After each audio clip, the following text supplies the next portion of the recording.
Her knees hit the frozen wooden floor so hard she heard something crack. Maybe it was the boards. Maybe it was her heart. Josie Whitmore was 19 years old, and her own father had just shoved her down in front of every soul in Thatcher's General Store, offering her up like she was nothing but damaged goods. "Take her." Obadiah Whitmore slurred his breath, reeking of whiskey. "She's worth at least 2 bottles. Hell, I'll settle for 1.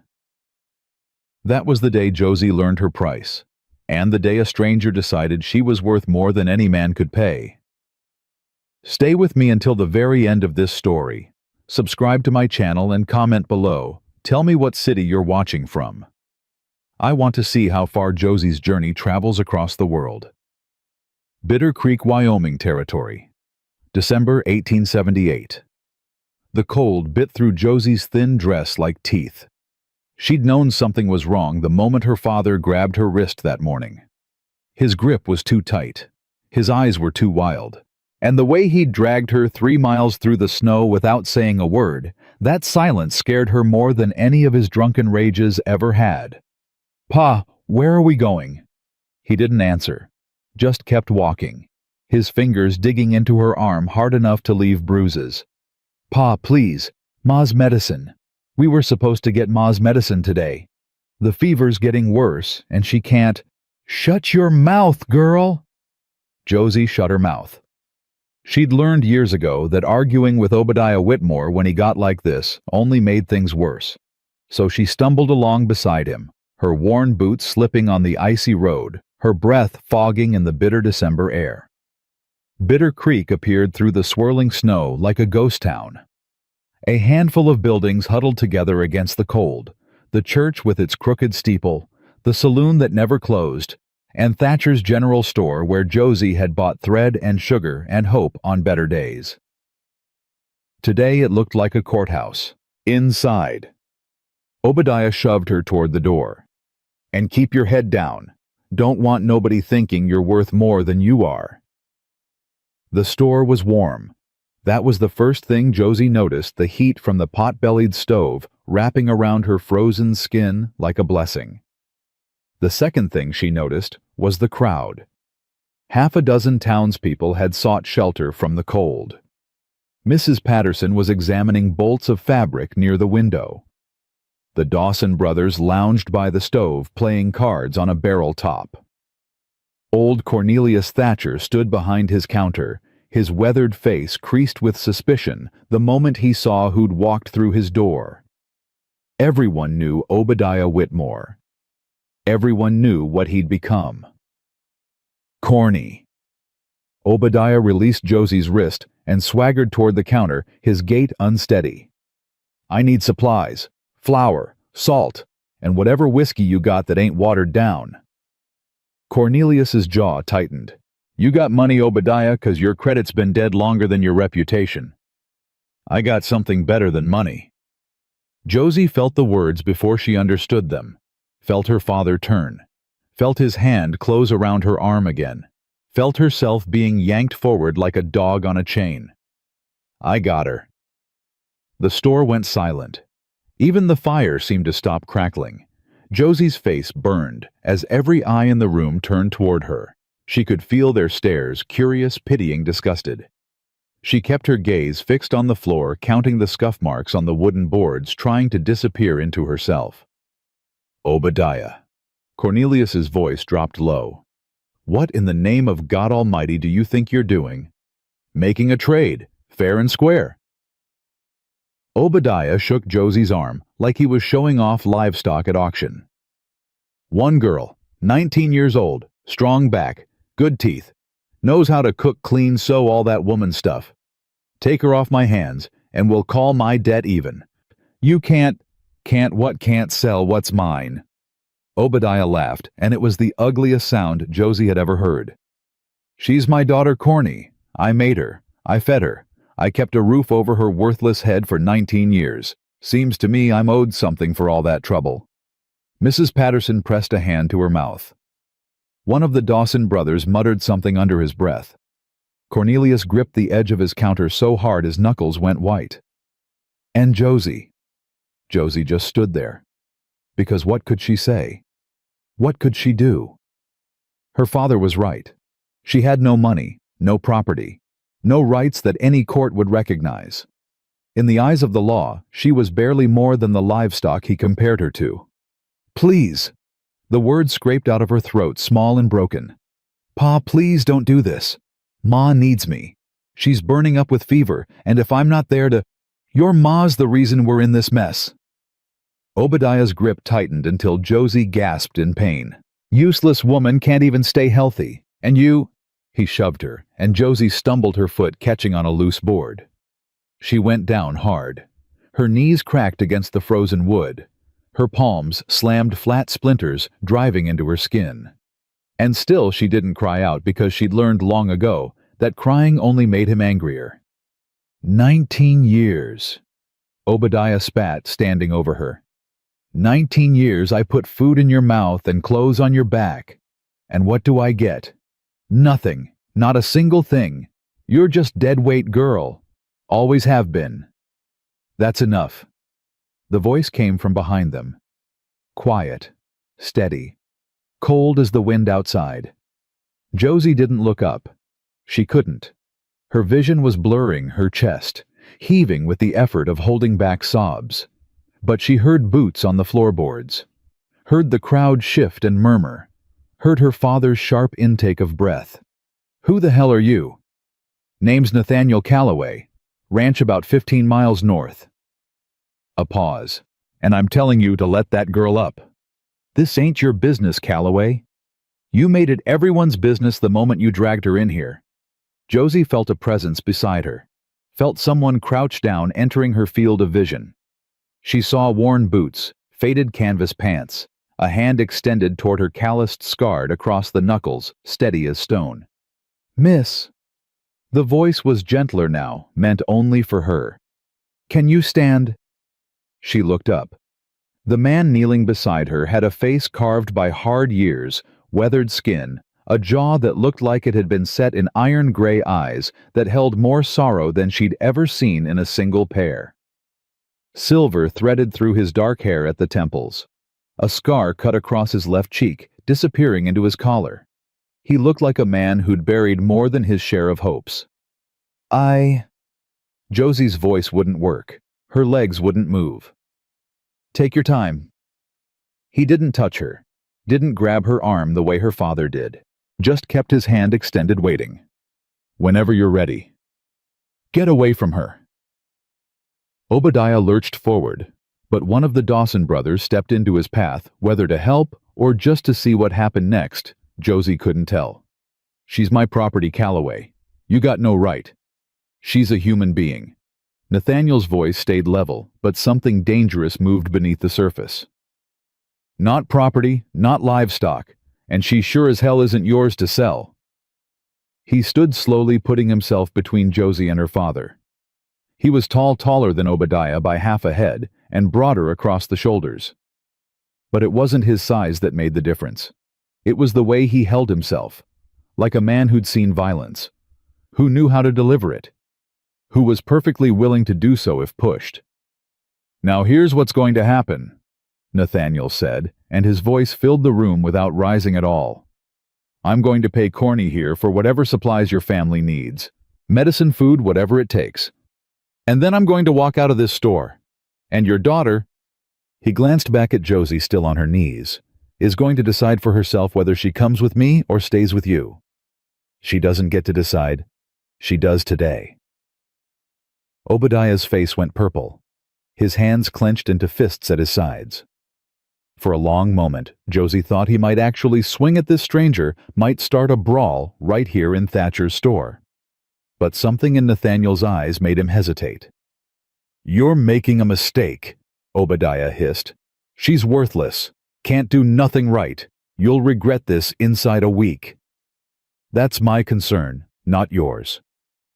Nathaniel reached into his coat and pulled out a leather wallet, counting bills onto the counter, without taking his eyes off Obadiah. Josie watched the money stack up more than she'd seen in months, maybe years. Corny. Fever tonic, flour, salt, coffee. Whatever else you think a sick woman might need. Put it together for me. Cornelius hesitated only a moment before nodding and moving toward the back of the store. His hands were shaking slightly. So were Mrs. Patterson's, pressed against her chest like she was praying. "Get up, girl." Obadiah's voice made Josie flinch. She looked at her father, at this man who was supposed to protect her, supposed to love her, and saw nothing but contempt in his bloodshot eyes. "You walk out that door with him," Obadiah said low and mean, "and you're dead to me. You understand, dead. Don't you ever come crawling back." Josie stared at him. She remembered being 5 years old, sitting on his shoulders at the county fair, feeling like she could touch the sky. She remembered being 10, watching him shoe horses with steady hands and a patient smile. She remembered the day her mother first took sick, when he'd held Josie while she cried and promised everything would be all right. That man was gone. Had been gone for years. And the thing standing in front of her now, this creature made of whiskey and bitterness and broken dreams, wasn't her father anymore. "Ma," she whispered, "I can't leave Ma alone with you.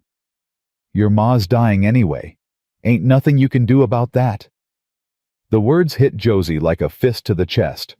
Her vision swam. Her hands shook against the cold floor.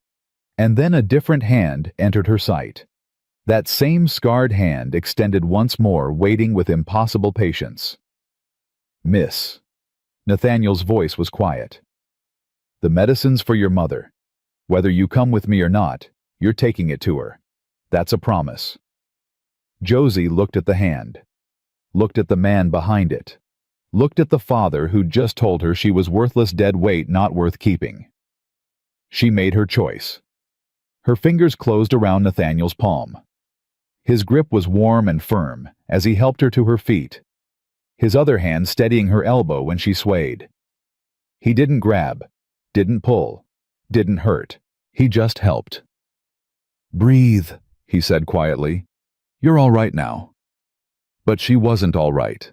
Her father had just tried to sell her for whiskey. Her mother was dying 3 miles away.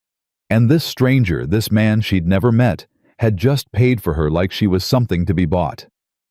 "I don't understand." Her voice came out raw, cracked. "Why would you do this?" Nathaniel's gray eyes met hers, and she saw something in them she couldn't name. Grief, maybe. Recognition. The look of someone who'd been broken and was still learning how to stand. "Because someone needed to," he said simply.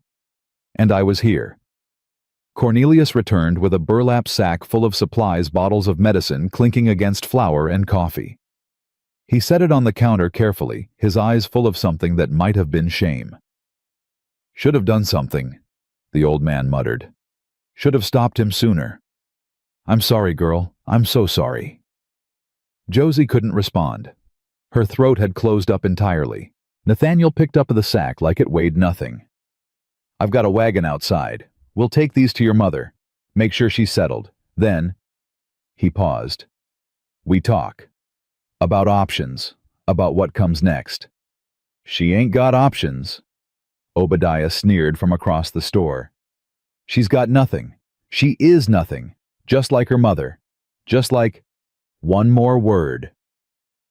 Nathaniel didn't turn around, didn't raise his voice. "One more word. Whitmore, and I'll make sure every man in this territory knows you tried to sell your own daughter for a bottle of rye. You think your reputation's bad now? Try living as the man who couldn't even get a fair price for his own flesh and blood." Obadiah's mouth snapped shut.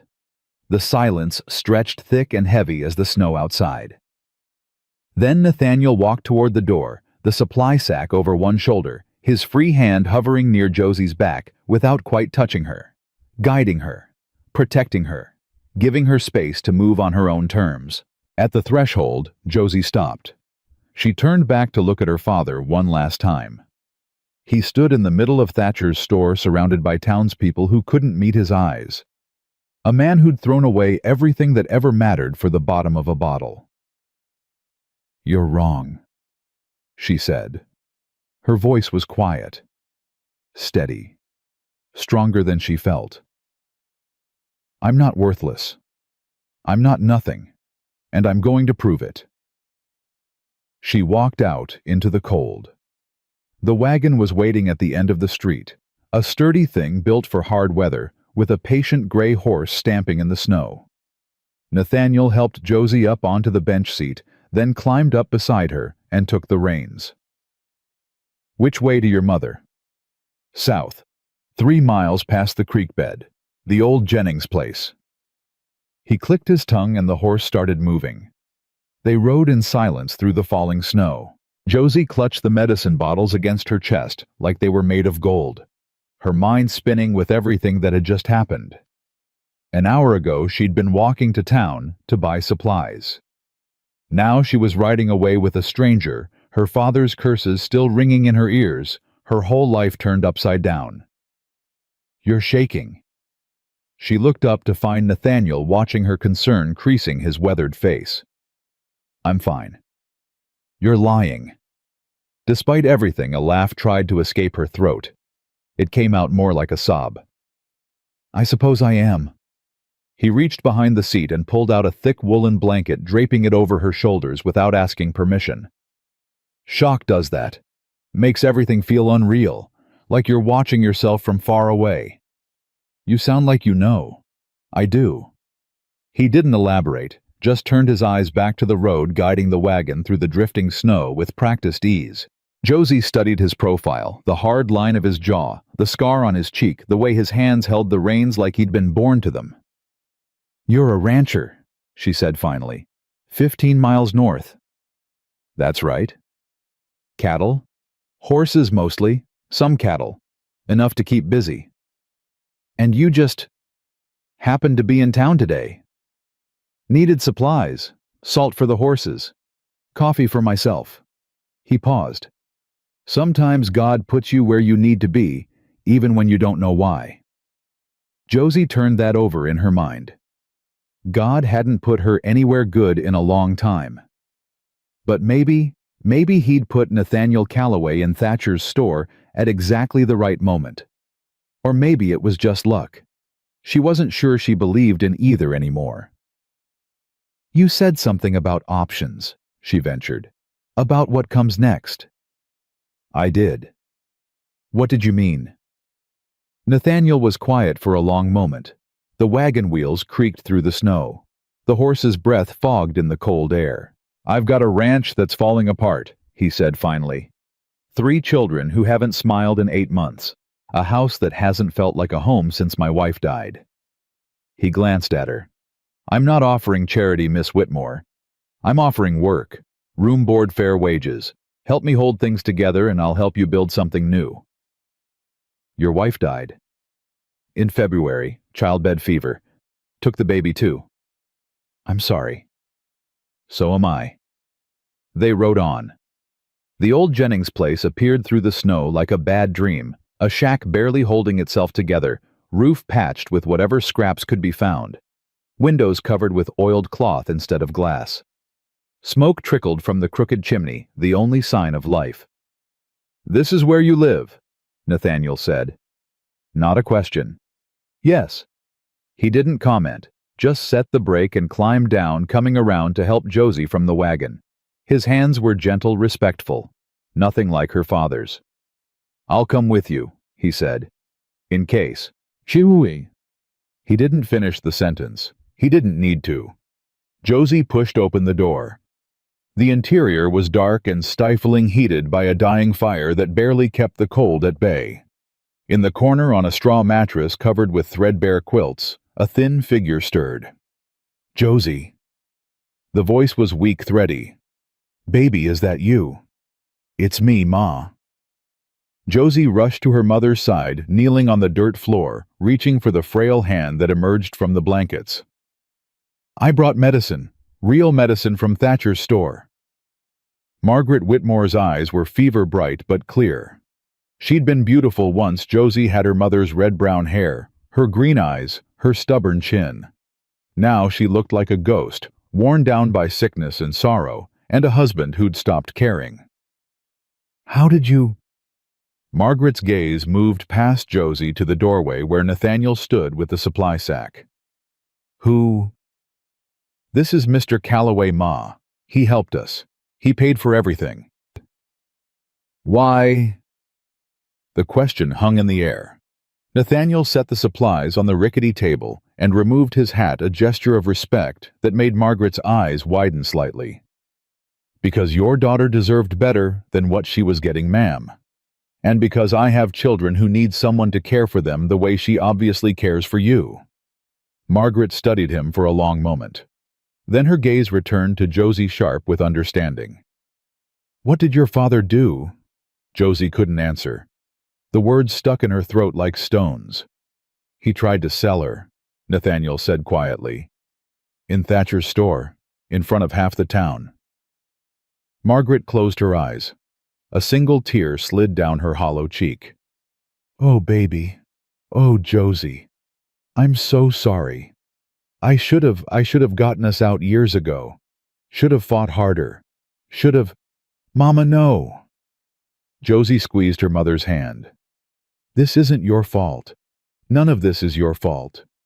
It is. I stayed. I kept hoping he'd change, kept believing the man I married was still in there somewhere. Margaret's voice broke. But he's gone. That man died the day your brother was born dead, and I was too weak to admit it. Mama. Go with him. Margaret's grip tightened with surprising strength. Go with Mr. Calloway. Get away from here.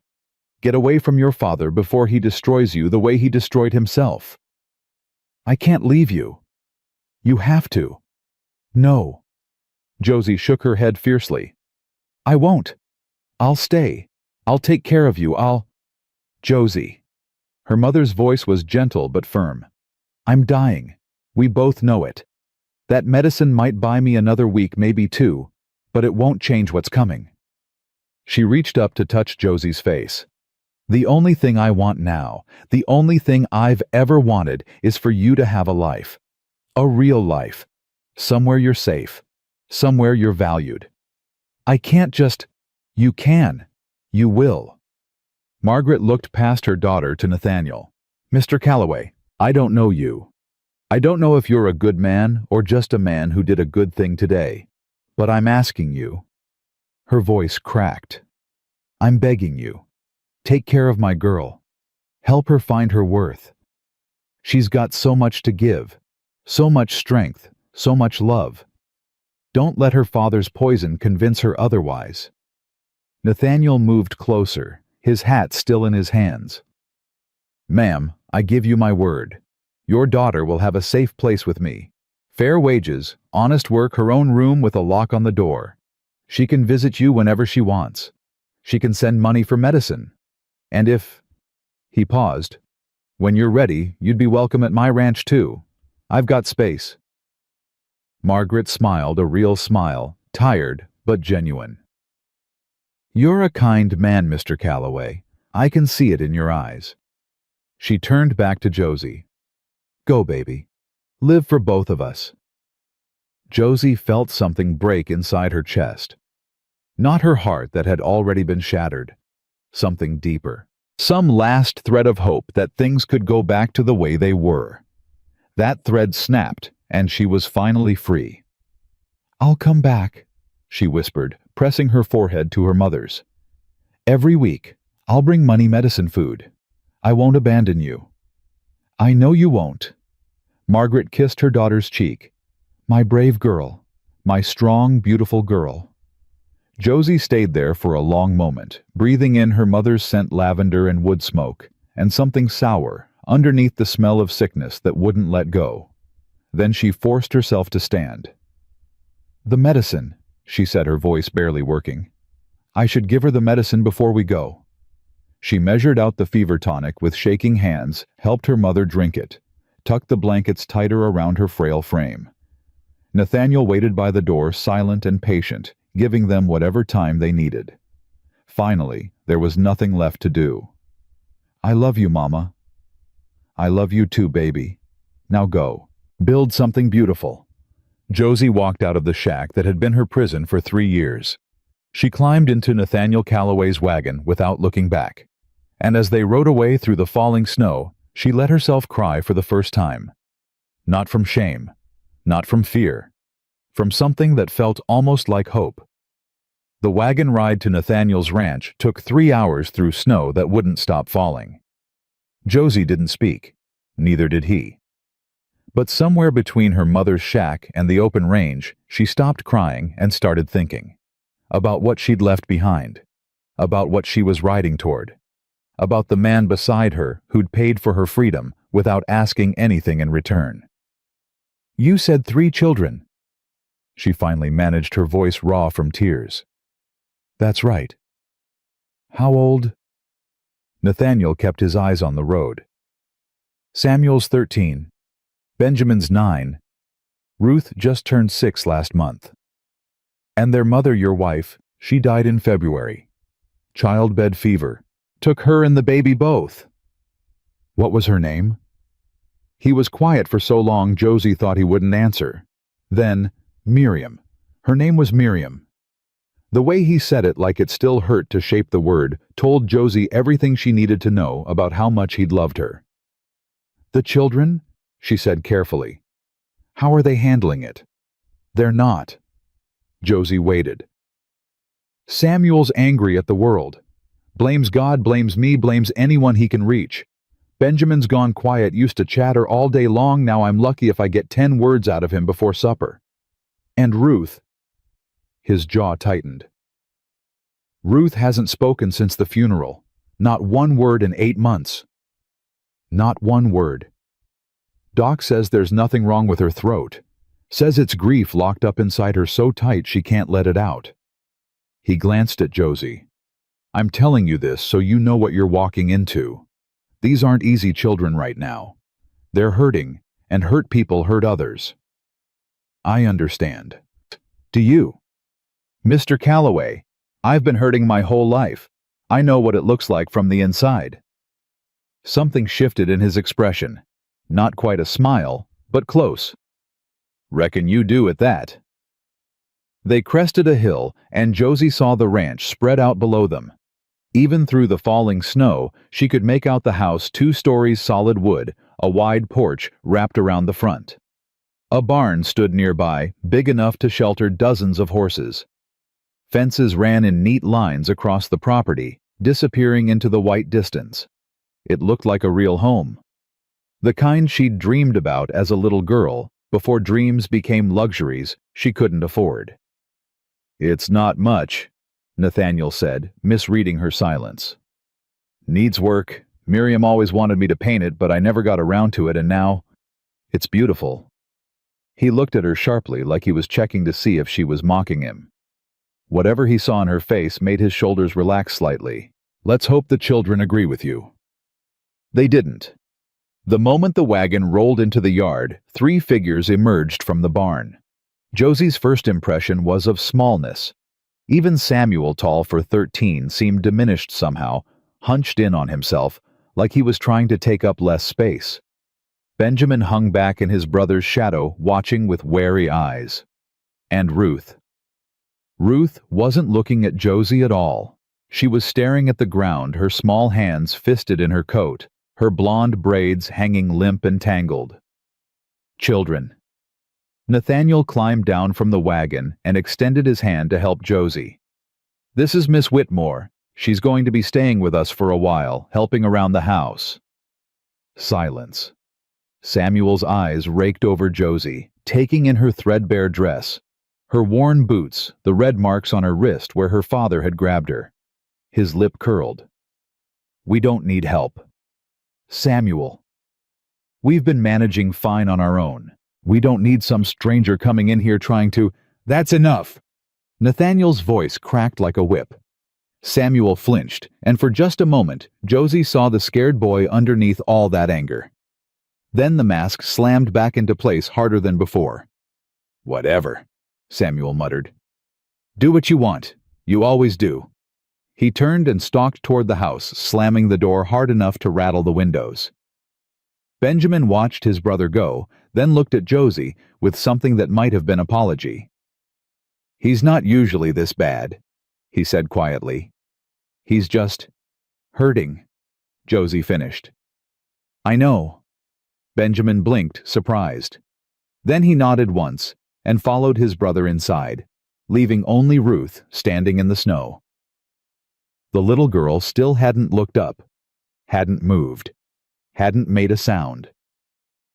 Josie crouched down slowly, bringing herself to Ruth's level. "Hello, Ruth. My name's Josie.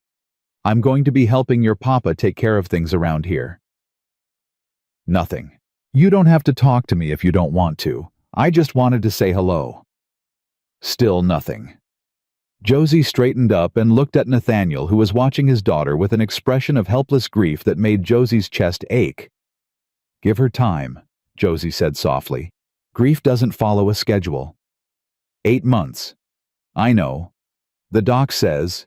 The doc isn't a 6-year-old girl who lost her mother. Josie kept her voice gentle. "Ruth will talk when she's ready. Pushing her won't help." Nathaniel stared at her for a long moment. Then he picked up Ruth without a word, carried her toward the house, and left Josie standing alone in the falling snow. The inside of the house was exactly what Nathaniel had warned her about. Dishes piled in the sink, some of them growing things Josie didn't want to identify. Clothes scattered across every surface. Dust thick enough to write your name in. The curtains hung crooked and the floor was tracked with mud and straw. But underneath the mess, Josie could see what this place had been. What it could be again. "I know it's bad," Nathaniel said from the doorway.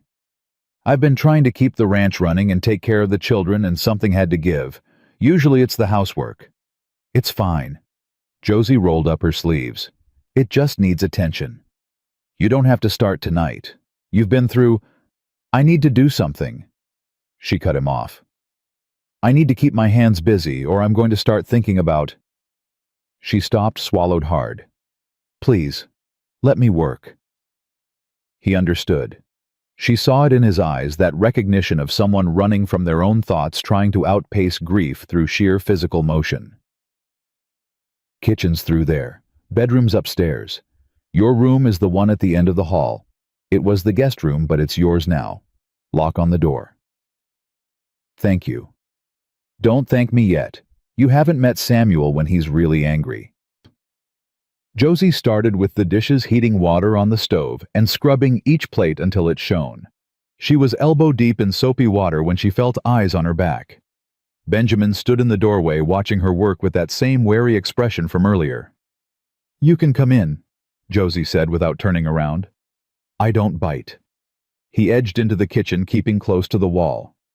"Are you really going to stay? That's the plan." "Samuel says you won't. He says Papa's just being stupid, and you'll leave as soon as you get what you want." Josie set down the dish she was washing and turned to face him. Benjamin had his father's dark hair, but his mother's eyes big and brown, and far too old for 9 years. "What do you think?" she asked. "I don't know." He scuffed his foot against the floor. "People always leave. Mama left. Then the baby. Then Mrs. Henderson from church, she was bringing us food, but she stopped coming after a while. Everyone always leaves. I'm not everyone. Not." "That's what they all say." Josie dried her hands and crouched down to his level the way she had with Ruth. "Benjamin, I'm not going to make you promises I can't keep. I don't know what tomorrow looks like, or next week, or next month. But I can promise you this." She held his gaze. "I'm not going anywhere tonight, or tomorrow, or the day after that.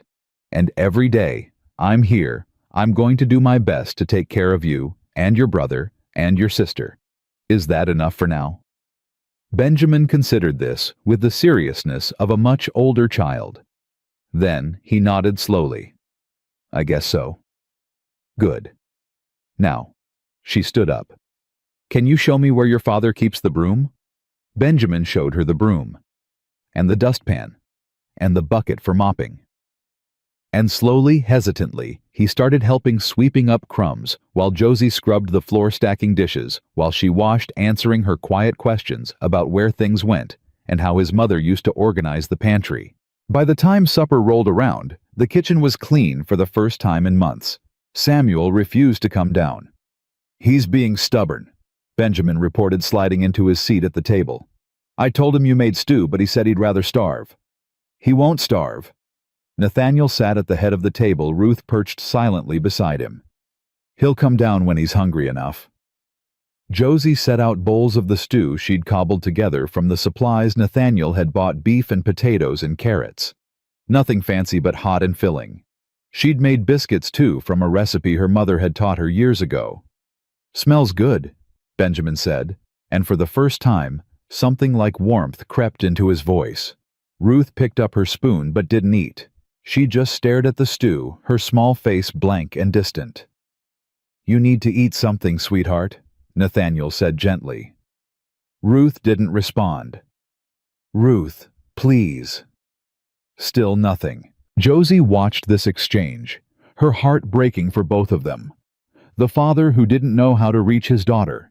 The daughter who'd retreated so far inside herself she might never come out.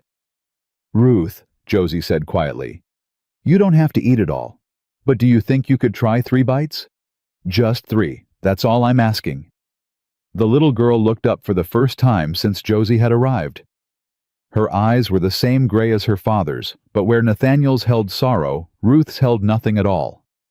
Just emptiness, where a 6-year-old's joy should have been. 3 bites, Josie repeated. "And then you can be done if you want." For a long moment nothing happened. Then slowly Ruth lifted her spoon, dipped it into the stew, raised it to her mouth. 1 bite, 2 bites, 3 bites. Then she set the spoon down and went back to staring at nothing. But she'd eaten. For the first time in God knew how long, according to the stunned look on Nathaniel's face, she'd actually eaten. "How did you?" he started. "Small goals," Josie said quietly. "Big expectations are too heavy when you're carrying grief. Small ones are easier to meet." Nathaniel looked at her like she'd just performed a miracle. Upstairs, a door slammed. "I'll take him a bowl," Josie said, rising from her seat. "He won't." "Let me try." She climbed the stairs with the bowl of stew and a biscuit balanced on top. Samuel's door was at the end of the hall, firmly shut. She knocked once. "Go away. I brought you supper. I said go away." Josie set the bowl on the floor beside the door. "I'm leaving it here. You don't have to talk to me. You don't have to like me. You don't even have to look at me. But you do have to eat because your father needs you strong and your brother and sister need you present. So eat the stew, Samuel, and when you're ready to talk, I'll be here." Silence from behind the door. Josie went back downstairs. 20 minutes later, she heard footsteps in the hallway. The soft clink of a bowl being picked up. A door opening and closing. When she checked later, the bowl was empty. That night, Josie lay in her new room, her own room with a lock on the door, and clean sheets on the bed, and stared at the ceiling. Everything ached. Her body from the cold walk and the wagon ride, and the hours of cleaning. Her heart from leaving her mother.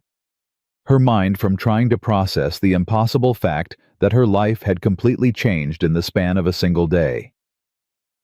This morning she'd been Josie Whitmore, worthless daughter of a drunk. Tonight she was, what, a housekeeper, a caretaker. Something in between. She didn't know, but for the first time in years, she wasn't afraid to find out. The days that followed fell into a rhythm. Josie woke before dawn, started the fire, made breakfast. Nathaniel left early to work the horses, returning muddy and exhausted each evening. Benjamin began appearing in the kitchen each morning to help small tasks, at first setting the table or fetching water, but growing bolder as he realized Josie wouldn't snap at him for mistakes. Ruth remained silent, but she ate. 3 bites at breakfast, 5 at lunch, nearly half her plate at supper. Progress measured in spoonfuls. And Samuel. Samuel was a storm that wouldn't break. He came to meals when called, but he didn't speak. Didn't look at Josie, didn't acknowledge her existence beyond the bare minimum required by his father's rules. He did his chores with angry efficiency, then disappeared to the barn or his room, shutting everyone out. "Give him time," Nathaniel said one evening, watching his eldest son stalk away from the table. "He's always been the stubborn one." He's the oldest. He probably feels like he has to be strong for the others. He's 13. He shouldn't have to be strong for anyone. Shouldn't and is are different things. On the fourth day, the storm hit. Josie had seen Wyoming blizzards before, but nothing like this. The wind came howling out of nowhere, turning the world into a white wall of screaming fury. The temperature plummeted. The snow piled up so fast you could watch it rise.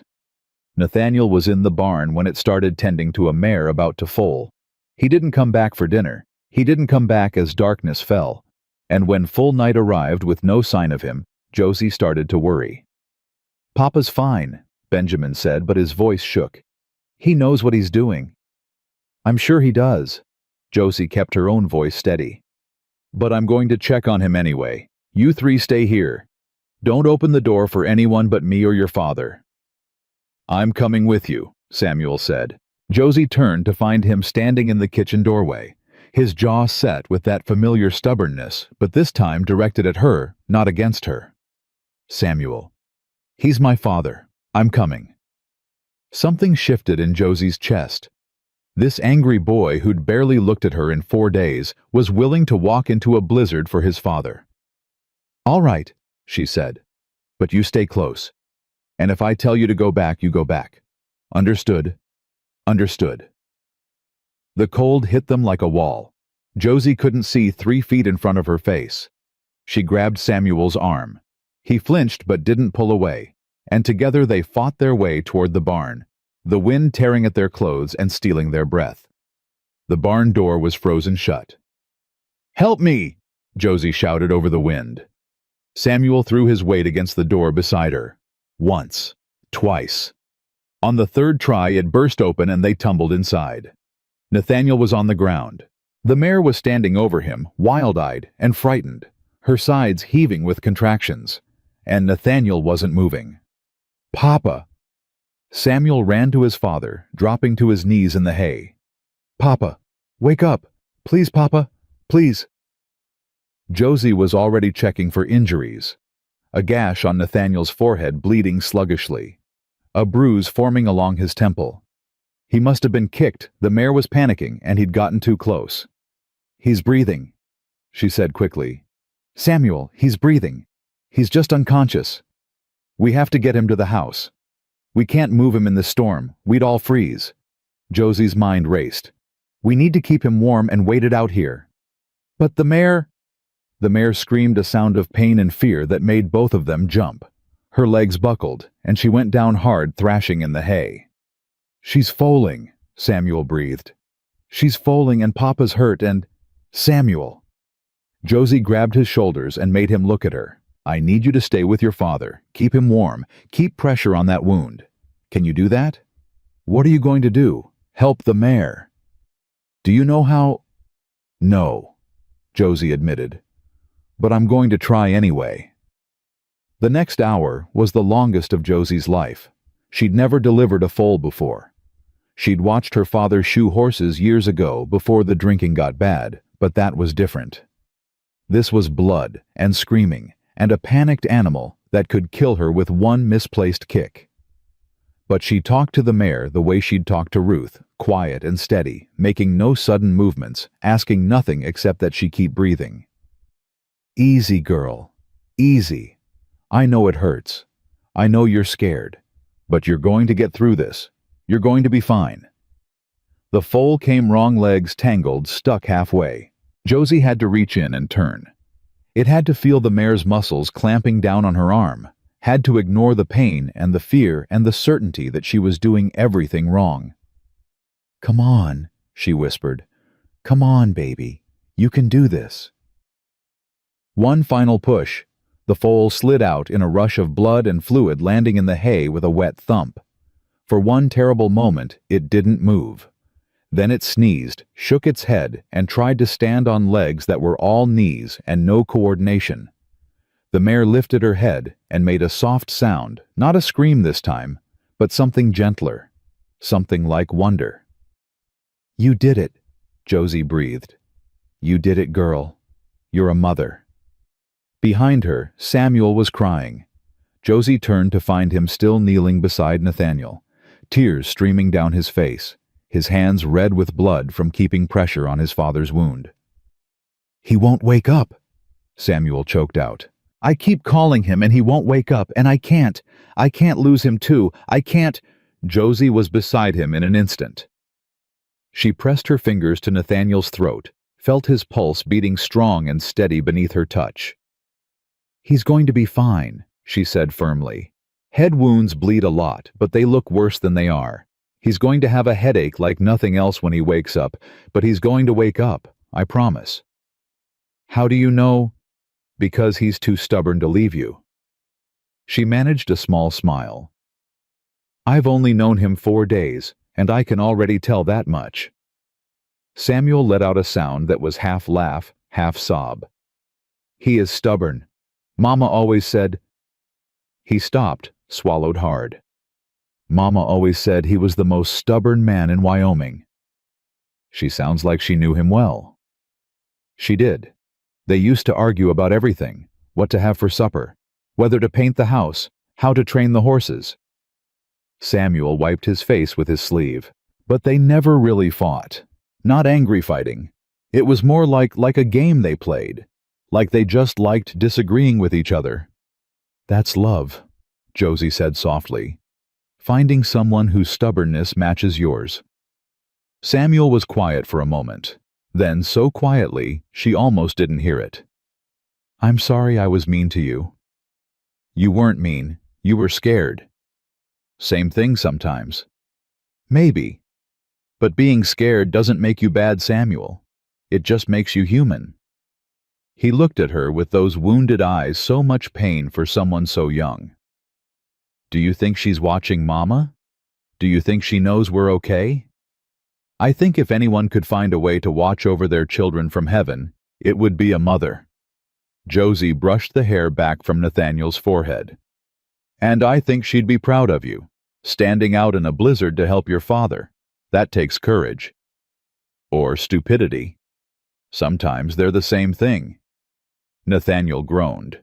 His eyes fluttered open, unfocused and confused. He tried to sit up, then fell back with a hiss of pain. "Don't move," Josie said quickly. "You got kicked. There's a gash on your head." "The mare?" "She's fine, the foal too. Samuel helped me deliver it." Nathaniel's gaze shifted to his son. "Sam?" "I'm here, Papa." Samuel's voice cracked. "I'm right here." "Good boy." Nathaniel reached up with a shaking hand and gripped his son's arm. "Good boy." They waited out the storm in the barn, huddled together for warmth, while the wind howled outside and the mare nursed her newborn foal. Josie kept checking Nathaniel's wound, kept making sure he stayed awake, kept the conversation going, even when her own voice started to rasp. By the time the storm finally died, and the first gray light of dawn crept through the barn slats, Nathaniel was sitting up on his own, and Samuel had fallen asleep against his father's shoulder. "Thank you," Nathaniel said quietly. "You don't need to thank me." "Yes, I do. You saved my horse. Maybe saved my life." He looked at her with those gray eyes clearer now, despite the pain. "And you reached my son. Do you know he hasn't cried since the funeral 8 months, and he wouldn't let himself break. Tonight he cried. He loves you. He was scared of losing you. He was scared of losing himself." Nathaniel's voice was rough with emotion. Miriam's death broke something in him. He's been trying so hard to hold the pieces together, to be the man of the house, to take care of his siblings. He forgot that he's still allowed to be a child. He remembered tonight. Because of you. Josie didn't know what to say to that, so she just sat there in the cold barn with the smell of hay and horses and new life, and let the silence speak for itself. Later they made their way back to the house. Benjamin and Ruth were waiting at the window, their faces pressed against the glass. When the door opened, Benjamin launched himself at his father, crying and laughing at the same time. And Ruth. Ruth walked straight to Josie. She reached up with one small hand and tugged at Josie's sleeve. Josie crouched down, bringing herself to the little girl's level. "What is it, sweetheart?" Ruth's lips moved. No sound came out. She tried again. "Thank you," she whispered. 2 words. The first words she'd spoken in 8 months. Josie's eyes filled with tears. "You're welcome, Ruth." The little girl nodded once, then went to her father and climbed into his arms, burying her face against his chest. Over Ruth's head, Nathaniel met Josie's gaze. His eyes were wet. "Seems like you belong here," he said quietly. Josie looked at this family, this broken, beautiful family that had taken her in when she had nothing. At Samuel, who'd cried in a barn and found himself again. At Benjamin, who'd helped her clean and organize and rebuild. At Ruth, who'd finally found her voice. "Maybe I do," she said, and for the first time since she could remember, she actually believed it. 2 weeks passed and Josie learned what it meant to belong somewhere. She learned the rhythm of the Callaway Ranch, the early mornings, and the late nights, the endless cycle of feeding and cleaning and mending. She learned which floorboards creaked and which ones were silent. She learned that Samuel liked his coffee bitter, that Benjamin drew pictures when he thought no one was watching, that Ruth would only eat her vegetables if they were mixed in with her meat.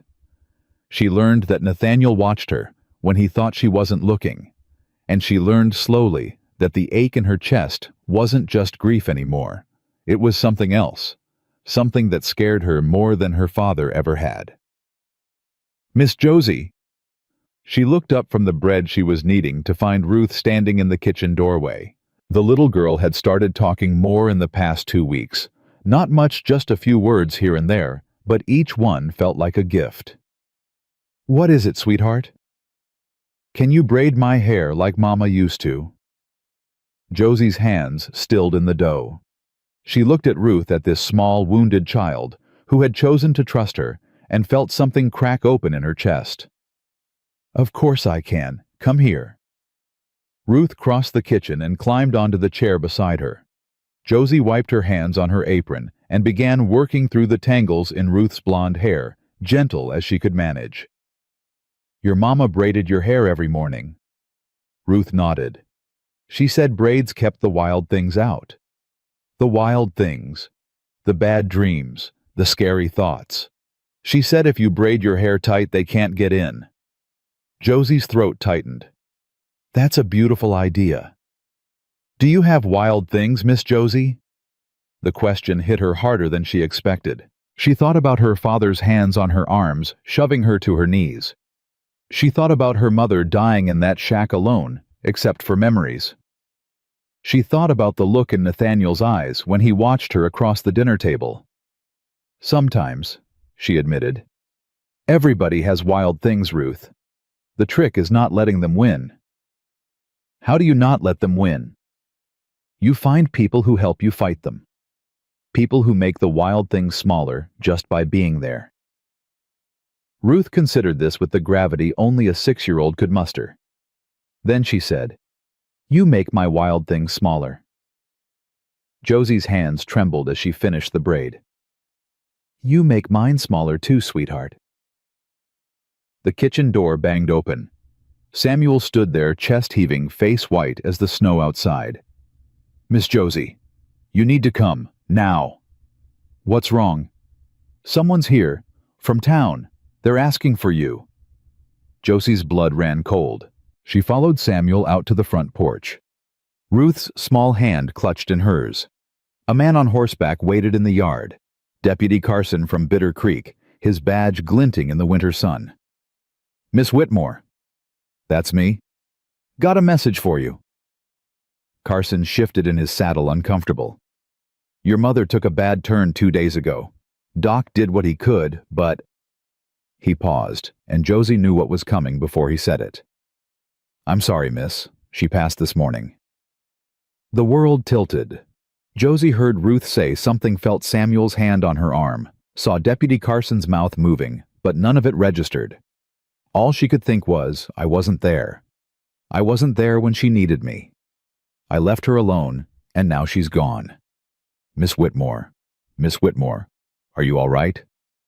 "She needs to sit down."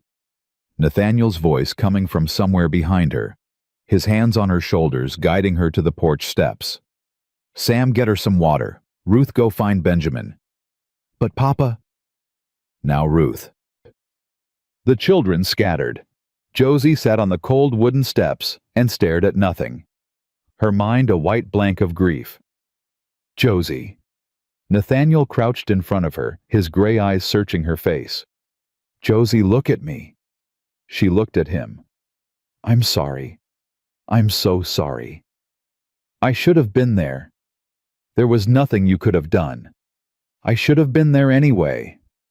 She felt the tears coming hot and relentless, spilling down her cheeks before she could stop them. Nathaniel didn't say anything. He just pulled her forward until her forehead rested against his shoulder and let her cry. Deputy Carson cleared his throat. "There's more, I'm afraid." Josie lifted her head. "What else?" "Your father's been causing trouble in town, drunk mostly, but last night he got into a fight at the saloon. Beat a man pretty bad." Carson shifted his weight. "He's been telling everyone who'll listen that you abandoned your mother, that you're nothing but a—" He stopped, glancing at Nathaniel. "Well, you can imagine." "What exactly is he saying?" Nathaniel's voice was dangerously quiet. "Things a decent man wouldn't repeat. Things about Miss Whitmore and you and what kind of arrangement you've got here." "That's a lie." "I know it is. Most folks do. But your father's got a loud mouth, miss, and some people in town are starting to listen." Josie stood up. Her legs felt like water, but she forced them to hold her. "Where's my mother now?" "Doc Henderson's got her. He's been asking about funeral arrangements." "I'll make them. Today." "Josie," Nathaniel started. "I have to." She turned to face him. "I have to bury my mother. I have to do this right. It's the last thing I can do for her." "Then I'm coming with you." "You don't have to." "I'm coming." His jaw was set, that stubborn look she was starting to know so well. "You're not facing this alone." The ride into Bitter Creek took 3 hours.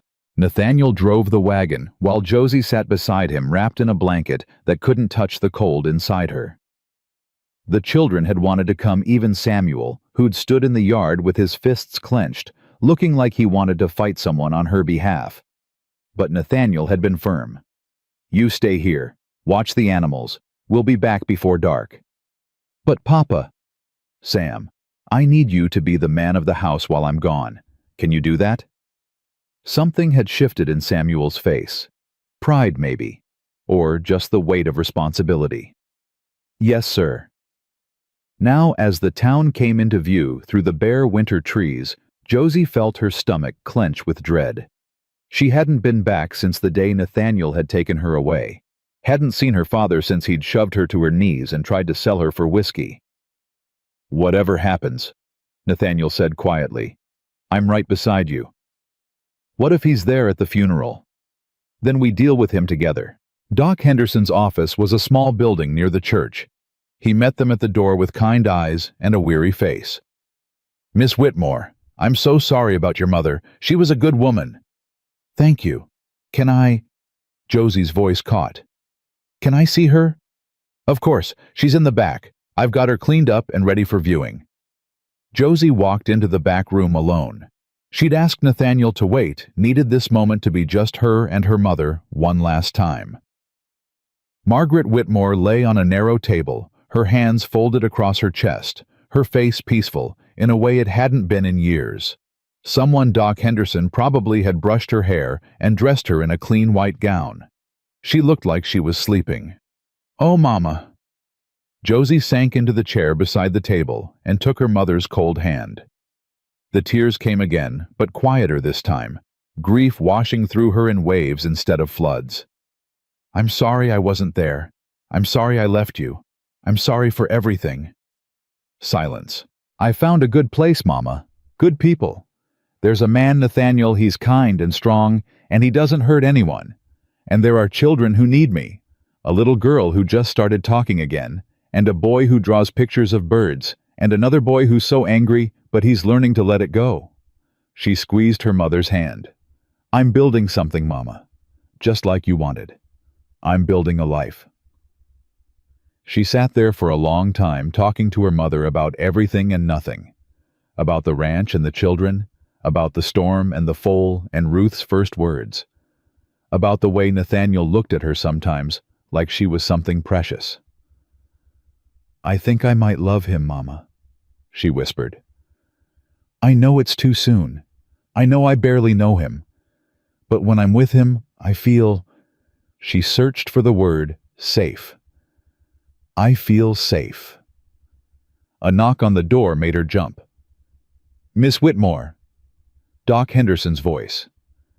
"Someone's here to see you." Josie's heart dropped. "Who?" The door opened, and her father stepped through. Obadiah Whitmore looked worse than she'd ever seen him. His clothes were filthy, his face unshaven, his eyes bloodshot and wild. He reeked of whiskey even from across the room. "There you are," he slurred.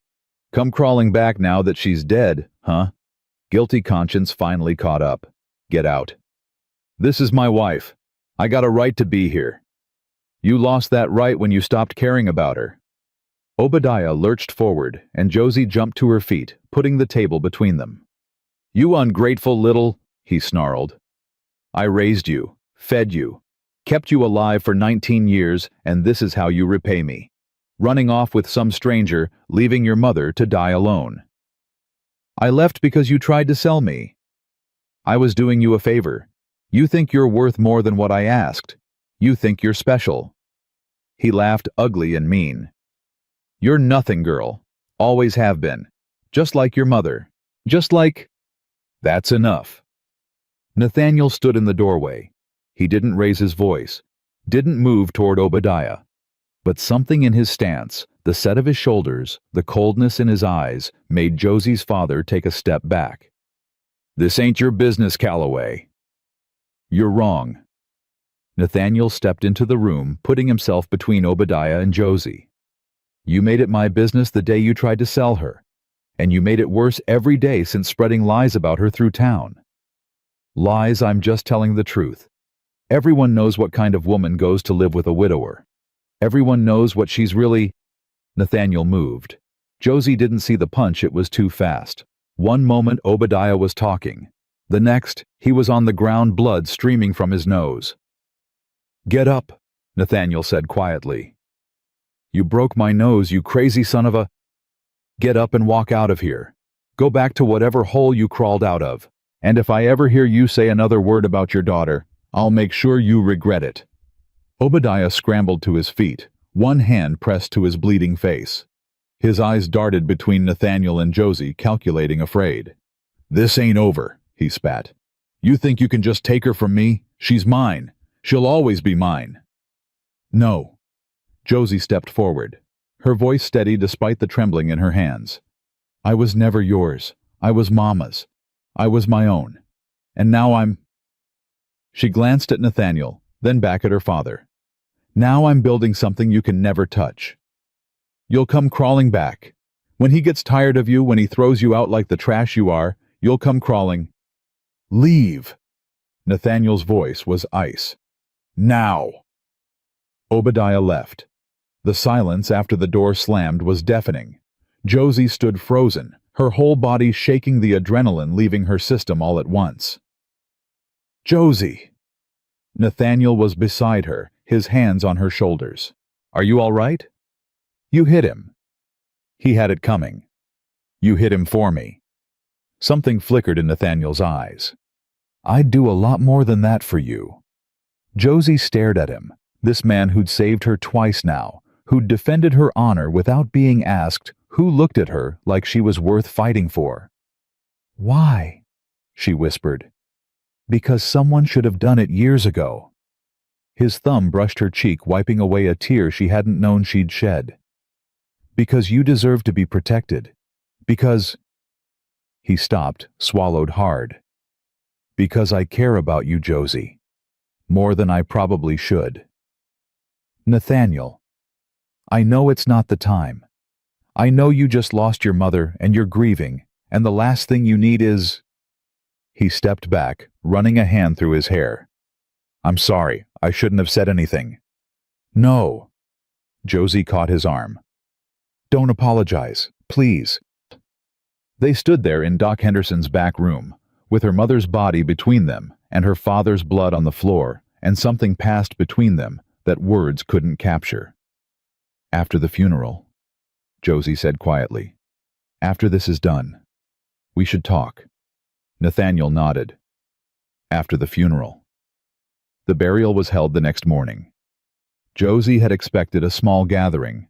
Her mother hadn't had many friends in recent years, hadn't had the energy or the spirit to maintain connections. But when she arrived at the cemetery, she found a crowd. Nearly 24 people had come. Mrs. Patterson from the general store, Deputy Carson, old Cornelius Thatcher, who'd refused her father's trade that terrible day, the pastor's wife, women from the church quilting circle, men who'd known her father before the drinking got bad. "Your mother touched more lives than you knew," the pastor said as he began the service. "She was a woman of quiet faith and tremendous courage who raised a daughter of strength and character under circumstances that would have broken a lesser person." Josie listened to the words wash over her. She felt Nathaniel's presence beside her solid and warm. She felt the eyes of the townspeople on her, curious, sympathetic, some of them ashamed. After the service, people approached her one by one. "I'm sorry I didn't do more," Mrs. Patterson said, dabbing at her eyes. "I saw what your father was doing, and I didn't speak up. That was wrong of me." "We should have helped."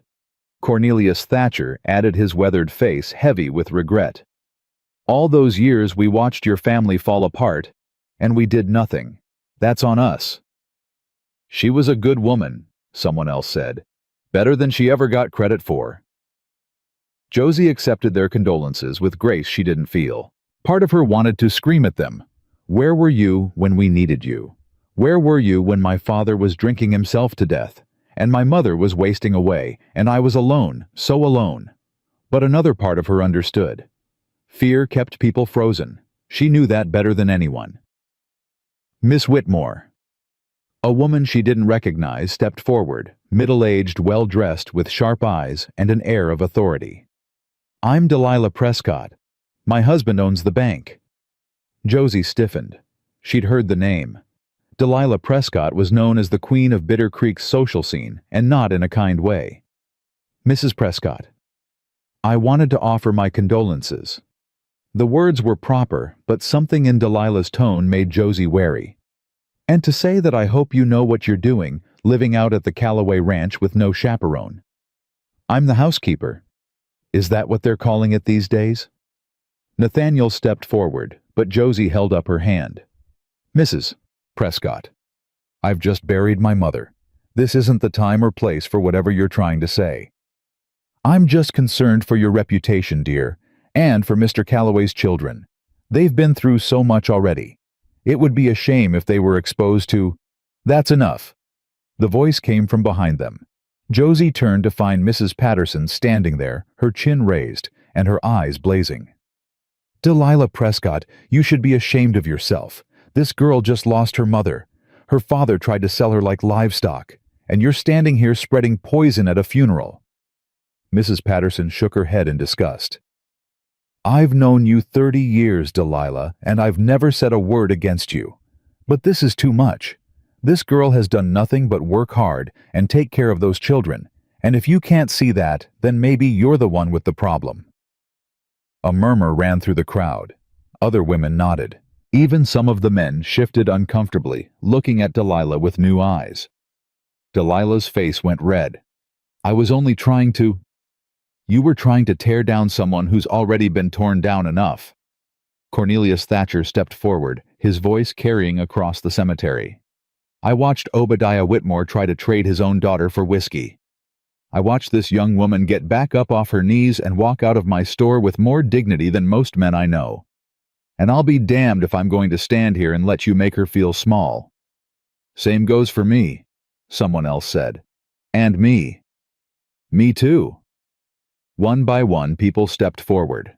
Not everyone. Josie could see some faces that remained skeptical, some who avoided her eyes. But enough. Enough to make Delilah Prescott's sneer falter. Enough to make Josie's heart swell with something she hadn't felt in a long time. Hope. "I think," Nathaniel said quietly, "that you've said enough, Mrs. Prescott." Delilah drew herself up, trying to salvage her dignity. "We'll see how long this lasts," she said coldly. "When the truth comes out, the truth is already out." Josie stepped forward, looking Delilah Prescott straight in the eyes. "The truth is that my father hurt me, and my mother abandoned me to his cruelty. The truth is that Mr. Calloway gave me a choice when no one else would. The truth is that I work hard, I care for his children, and I have done nothing to be ashamed of." She paused. "Can you say the same?" Delilah's mouth opened, closed, opened again. Then she turned and walked away without another word. The crowd began to disperse after that. People patted Josie's shoulder, shook Nathaniel's hand, murmured final condolences. By the time the cemetery was empty, the sun was starting its descent toward the horizon. "That was something," Nathaniel said. "I didn't mean to cause a scene." "You didn't cause anything. Delilah Prescott did." He turned to face her. "But you handled it, stood your ground, made them see you for who you really are." "Who am I?" "Someone worth fighting for." His voice dropped low. "Someone I'd fight for any day of the week." Josie looked up at him. This man who'd punched her father, who'd stood beside her through the hardest day of her life, who'd somehow become the center of gravity she'd been searching for her whole life. "Nathaniel." "Not here." He glanced around at the empty cemetery. "Not yet. When we're home, when the children are in bed, then we talk." Home. The word echoed through her like a bell. "Yes," she said. "When we're home." The ride back to the ranch was quiet, but different from before. Something had shifted between them, some wall had come down, some door had opened. Josie could feel it in the way Nathaniel held the reins, the way his shoulder brushed hers around every curve. Could feel it in her own racing heart. When they pulled into the yard, all three children came running. "Miss Josie!" Ruth reached her first, wrapping small arms around Josie's waist. "We were worried. Samuel said maybe you weren't coming back." "I told her that's not what I said," Samuel muttered, but there was relief in his eyes too. "I'm here, sweetheart." Josie hugged Ruth tight. "I'm right here, and I'm not going anywhere." "Promise." "Promise." That night after supper was eaten, and dishes were washed, and children were tucked into bed, Josie found Nathaniel on the front porch. He was staring out at the snow-covered fields, a cup of coffee cooling in his hands. "Can I join you?" He shifted over, making room. They sat in silence for a while, watching the stars emerge one by one. The cold bit at Josie's cheeks, but she didn't mind. She felt more alive than she had in years. "Miriam loved nights like this," Nathaniel said finally. "Used to say the stars were God's promises, written where we could see them." "She sounds like a wise woman." She was. Wiser than me most days. He set down his coffee cup. "When she died, I thought that was it. Thought I'd never feel anything again except grief. Thought I'd just exist day after day until eventually I didn't anymore. And now—" He turned to look at her, and Josie's breath caught at the intensity in his eyes. "Now I'm starting to think there might be more. That maybe God didn't just take something away, maybe he was making room for something new." He reached over and took her hand, his calloused fingers warm against her cold skin. "I know it's too soon. I know you're still grieving, and I'm still grieving, and neither of us is ready for— I'm ready." The words came out before she could stop them. But she didn't want to stop them, didn't want to pretend anymore. "Josie, I don't know what this is. I don't know where it goes, but I know that when I'm with you I feel safe. I feel seen. I feel like maybe—" She squeezed his hand. "Maybe I'm worth more than a sack of flour after all." Nathaniel made a sound that was half laugh, half sob. "You're worth more than anything I could name. More than this ranch. More than every horse in my barn. More than—" He stopped, shaking his head. "I'm not good with words. Never have been. But I want you to know whatever this is, whatever it becomes, I'm in it. All the way. For as long as you'll have me. Even with my father out there spreading lies, let him spread lies. We'll live the truth. Even with Delilah Prescott watching every move we make. Let her watch. We've got nothing to hide. Even with 3 children who've already lost one mother. Nathaniel was quiet for a moment. Then, the children love you. Ruth talks now because of you. Benjamin smiles now because of you. Even Samuel. He laughed softly. He asked me this morning if you were going to stay forever. When I said I hoped so, he said good. That's as close to approval as Sam gets. Josie felt tears prick her eyes. They're amazing, Nathaniel. All 3 of them. I don't want to replace their mother. You're not replacing anyone. You're adding to our family. He lifted her hand to his lips and kissed her knuckles gently. If you'll have us. If I'll... Josie stared at him. Are you asking me? Not yet. It's too soon for that. We need time. The children need time. But I want you to know where this is heading, at least in my mind. He held her gaze. I want to court you properly, Josie Whitmore. With intention. With respect. With the goal of making you my wife, if you'll have me. The word hung between them, bright and terrifying and wonderful. Yes, she whispered. Yes, Nathaniel Calloway. Court me properly. And when you're ready to ask the real question, she smiled through her tears, I'll be ready to give you the real answer. He pulled her close, then wrapping his arms around her as the stars wheeled overhead. And for the first time since she could remember, Josie felt like she was exactly where she was supposed to be. Home. She was finally home. The weeks that followed were the happiest Josie had ever known. Winter held its grip on Wyoming, but inside the Calloway Ranch warmth bloomed in unexpected places. In Ruth's laughter when Josie chased her through the kitchen. In Benjamin's drawings now featuring 5 figures instead of 4. In Samuel's grudging smiles that came more often each day. And in the way Nathaniel looked at her across the dinner table, like she was something precious he'd almost given up hoping to find. He courted her properly, just as he'd promised. Small gestures, at first a wildflower pressed between the pages of a book he knew she was reading. A cup of coffee waiting for her each morning before she even came downstairs. His hand finding hers in the darkness after the children were asleep. Papa's being strange. Samuel observed one evening watching his father help Josie with her coat before their weekly trip to town. Strange how? Benjamin asked. Nice strange. Mama and Papa strange. Ruth looked up from her drawing. I like it. Yeah, Samuel said slowly. Me too. The town had changed too, or maybe Josie had. People nodded to her in the street now. Women stopped to chat about recipes and weather and the price of flour. Even Cornelius Thatcher had taken to setting aside the best cuts of fabric whenever he knew she was coming. For the children, he always said. But Josie noticed he never charged full price. The only shadow that remained was Delilah Prescott, who watched Josie from across the church pews with narrowed eyes and whispered to her circle of friends whenever Josie passed. But even that felt smaller now. A nuisance rather than a threat. She'll come around, Mrs. Patterson said one Sunday after services. Or she won't. Either way, you've got people in your corner now. Josie did. For the first time in her life, she did. The Bitter Creek Winter Social was announced in early February, a dance and celebration to mark the halfway point of the cold season. Josie hadn't planned to attend. Dances were for couples, for families, for people who belonged. You're going, Nathaniel said when she mentioned it. I don't have anything to wear. Then we'll get you something. Nathaniel, I can't let you.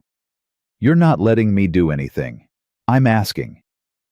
He took her hands in his gray eyes serious. I want to take you to that dance, Josie Whitmore. I want everyone in Bitter Creek to see us together. I want them to know that you're... He paused, searching for words. That I'm what... Mine. The word came out rough, almost surprised, like he hadn't meant to say it. If you want to be. Only if you want to be. Josie's heart hammered against her ribs. I want to be. His smile could have melted all the snow in Wyoming. Mrs. Patterson helped her make the dress a simple thing, blue calico that matched her eyes with white lace at the collar and cuffs. It wasn't fancy. But when Josie put it on the night of the dance and looked at herself in the small mirror in her room, she barely recognized the woman staring back. She looked happy. She looked like someone who belonged. Miss Josie. Ruth appeared in the doorway, her eyes wide. You look like a princess. I do not. You do, like the princesses in the stories Mama used to tell. Ruth crossed the room and took Josie's hand. Will you dance with Papa? I don't know how to dance. Papa will teach you. He taught Mama. She told me once. Ruth's grip tightened. Are you going to marry him? The question stole Josie's breath. Ruth, I want you to. Samuel wants you to, even if he won't say it.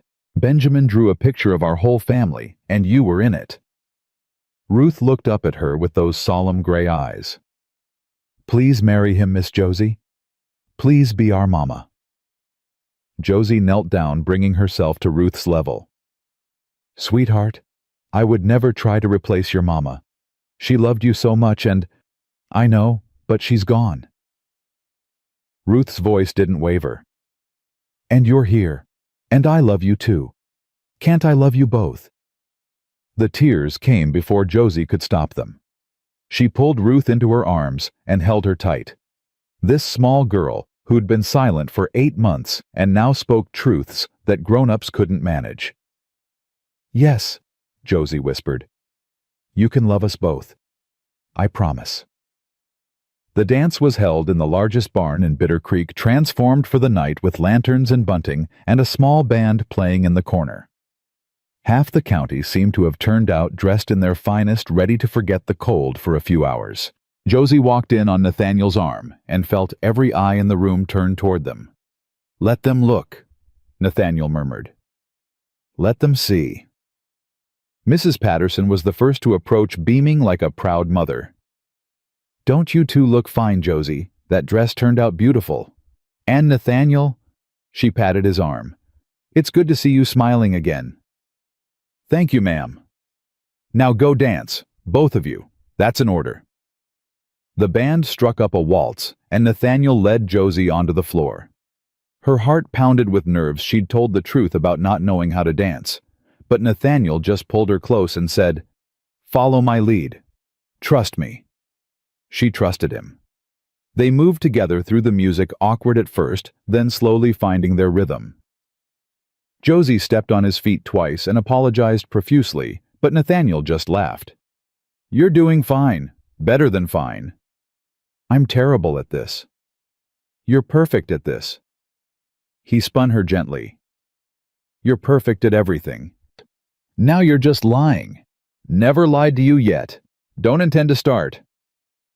By the third dance, Josie had stopped counting her mistakes. By the fourth, she'd stopped thinking about anything except Nathaniel's hands at her waist, the warmth of his body close to hers, the way his eyes never left her face. People are staring, she murmured. Let them. Delilah Prescott looks like she swallowed a lemon. Good. Maybe it'll sweeten her up. Josie laughed a real laugh, loud and free. Several people turned to look, and she didn't care. For the first time in her life, she didn't care what anyone thought. The music slowed and Nathaniel pulled her closer. I need to tell you something. What? I've been waiting, trying to do this right, trying to give you time, give the children time. His voice dropped low, meant only for her. But I'm tired of waiting, Josie. I'm tired of pretending that you're just the housekeeper, that this is just an arrangement. I want more. I want everything. Nathaniel, marry me. The words hung between them, bright and terrifying and wonderful. Not someday, not when the time is right. Now, as soon as the pastor can do it. His hands tightened at her waist. I love you, Josie Whitmore. I've been in love with you since you stood up off that floor in Thatcher's store and looked your father in the eye. I've been in love with you since you delivered a foal in a blizzard and held my son while he cried. I've been in love with you since... Yes. He stopped. What? Yes. Josie's face was wet with tears she didn't remember shedding. Yes, I'll marry you. Yes, now. Yes, everything. The smile that broke across Nathaniel's face was like sunrise after a long night. He lifted her off her feet and spun her in a circle right there in the middle of the dance floor, and she laughed and cried and didn't care that everyone was watching. She said yes. Ruth's voice rang out from somewhere in the crowd. Miss Josie said yes. The room erupted. Mrs. Patterson was crying. Cornelius Thatcher was clapping. Even some of the men who'd known Miriam were smiling, nodding like they approved of their friend's husband finding happiness again. Samuel pushed through the crowd, Benjamin and Ruth at his heels. Is it true? Are you really getting married? It's true. Nathaniel set Josie down, but kept his arm around her waist. If you children are all right with it. Samuel looked at Josie. For a long moment, his face was unreadable. Then he stuck out his hand. Welcome to the family, Miss Josie. Josie took his hand and shook it solemnly. Then she pulled him into a hug that made him squawk with protest, but not quite pull away. Get off me, he muttered. But he was smiling. Benjamin hugged her next, then Ruth, and then somehow all four of them were tangled together while Nathaniel stood back and watched with wet eyes. This calls for a celebration, someone shouted. Drinks all around, all. The party swelled to twice its previous size. People Josie had never met came to shake her hand and offer congratulations. The band played faster. The dancing grew wilder. And through it all, Josie kept catching Nathaniel's eye across the room, sharing secret smiles that said more than words ever could. She was happy.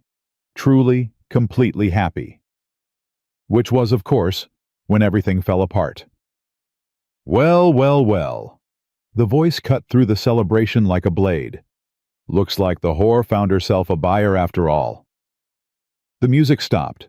Josie turned to find her father standing in the barn doorway, flanked by two men she didn't recognize.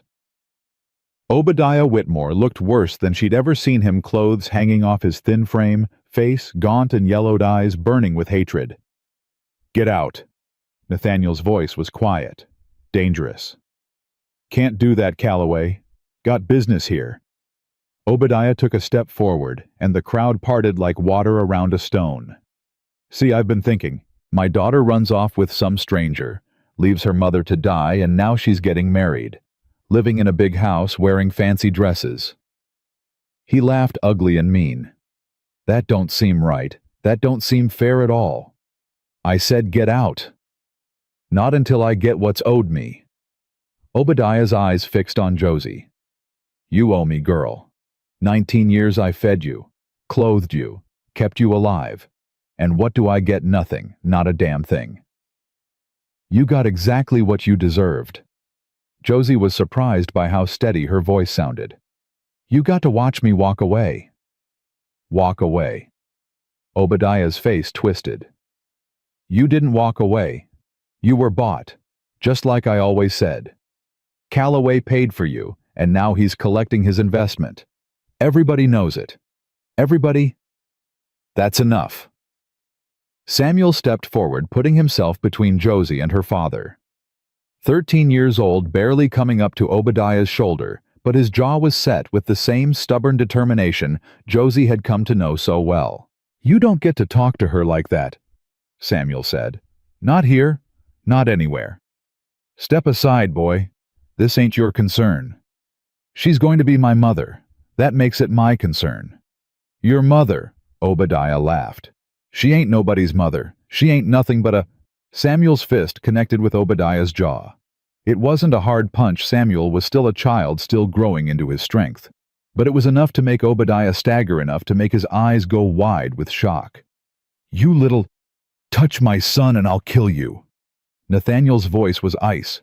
He'd moved forward without Josie noticing, putting himself beside Samuel, his whole body coiled with barely contained violence. "This is my family," Nathaniel continued. "Josie is going to be my wife. These are going to be her children. And you are never going to touch any of them. Do you understand me? You threatening me, Calloway. I'm making you a promise." The two men who'd come with Obadiah shifted uncomfortably. One of them, a big fellow with a scarred face, cleared his throat. "Whitmore, maybe we should go. This ain't worth—" "Shut up." Obadiah's eyes never left Nathaniel. "You think you're so righteous, don't you? Think you're some kind of hero, saving the poor girl from her terrible father? I don't think anything. I know what I saw. You tried to sell your daughter for whiskey. I was making a trade, a fair trade. She wasn't worth more than that." "Papa." Everyone turned. Ruth had stepped forward, her small hand clutching Benjamin's sleeve. Her gray eyes were fixed on Obadiah with an intensity that seemed too old for her 6 years. "You're mean," she said quietly. "You're mean and you're wrong, and I don't like you." Obadiah stared at her. "What did you say to me?" "Miss Josie is nice. She braids my hair and reads me stories and makes the bad dreams go away. She's worth $100 million billion. Ruth's chin lifted. "You're worth nothing." The silence that followed was absolute. Then slowly, other voices joined in.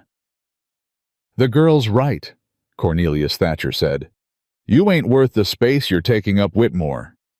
"Been a long time coming," someone else muttered. "Should have run him out years ago. Josie's good people, better than you ever deserved."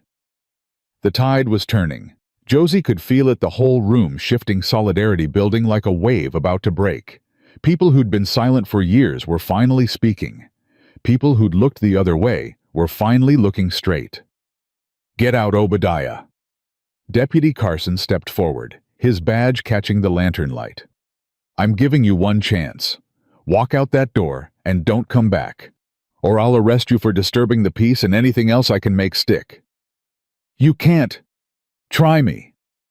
Obadiah's face contorted with rage. For a moment, Josie thought he might actually swing at someone, at Carson, at Nathaniel, at anyone within reach. Instead, he turned to her. "This ain't over, girl. You think you've won? You think you're free?" He stepped closer, close enough that she could smell the whiskey on his breath. "You'll never be free of me. I made you. I own you. And no matter how far you run, no matter who you marry, you'll always be Obadiah Whitmore's worthless daughter." Josie looked at this man who'd hurt her for so long. This man who'd tried to sell her like livestock. This man who'd made her believe she was worth nothing. "No," she said quietly. "What?" "I said no." She straightened her spine, lifted her chin. "You don't own me. You never did. You were just the man who raised me, and you did a terrible job of it. But that's on you, Pa. That's your failure, not mine. You ungrateful—" "I'm grateful for plenty of things. For Nathaniel, who showed me what a real man looks like. For these children who taught me what love looks like. For this town, which finally decided to see me as a person instead of a problem." She stepped closer, and this time Obadiah was the one who flinched. "But I will never, not for 1 second, be grateful to you. Josie. My name is Clara Josephine Whitmore.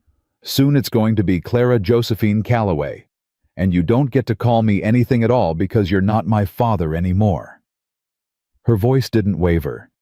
"You're just a sad, broken man who threw away everything that mattered for the bottom of a bottle.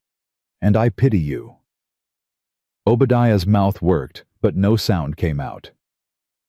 "Get him out of here," Nathaniel said quietly. Deputy Carson and 2 other men stepped forward, taking Obadiah's arms and steering him toward the door. He didn't fight. The rage had gone out of him, replaced by something that looked almost like bewilderment. Like he couldn't understand how he'd lost control so completely.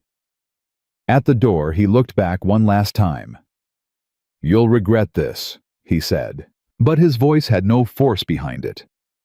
"You'll all regret this." The door closed behind him. The silence stretched for a long moment. Then Ruth's voice piped up. "Can we have cake now?" The laughter that followed broke the tension like sunlight through clouds. The band started up again. Drinks were poured, and slowly, gradually, the celebration resumed. Not quite as wild as before, but with an undercurrent of triumph that hadn't been there earlier. "Are you all right?" Nathaniel was beside her, his hand warm on her back. "I am." And Josie realized with some surprise that it was true. "I think I'm finally all right." "You were magnificent." "I was terrified." "Same thing sometimes." He pulled her close. "I'm proud of you." "I'm proud of me too." She laughed a little shakily. "Is that strange?" "No, it's exactly right." They danced again after that, slow dances, fast dances, where the children joined in and made everyone laugh. Samuel spun Ruth in circles until she shrieked with delight. Benjamin taught Josie a jig his mother used to do. And through it all, Nathaniel watched with those gray eyes that said more than words ever could. The party wound down close to midnight. Families began drifting toward their wagons, calling sleepy goodnights, promising to see each other at church. The Calloway children were half asleep on their feet, Ruth already dozing in Nathaniel's arms. "Let's go home," he said quietly. "Home." The word wrapped around Josie like a warm blanket. They loaded into the wagon, children in the back, Nathaniel and Josie on the bench seat. The night was cold and clear, stars scattered across the sky like promises. "Thank you," Josie said as they pulled away from town. "For what?" "For everything. For saving me. For believing in me. For," she struggled to find the words, "for making me feel like I'm worth something." Nathaniel didn't answer right away, just reached over and took her hand, lacing his fingers through hers. "You were always worth something," he said finally. "I just helped you see it." "That's still a lot." "It was easy. You made it easy." He glanced at her, and even in the darkness, she could see him smile. "Now we just have to plan a wedding. Soon. Soon as the pastor can manage it. Unless you want something fancy." "I don't want fancy. I want real." She squeezed his hand. "I want you and the children and a future.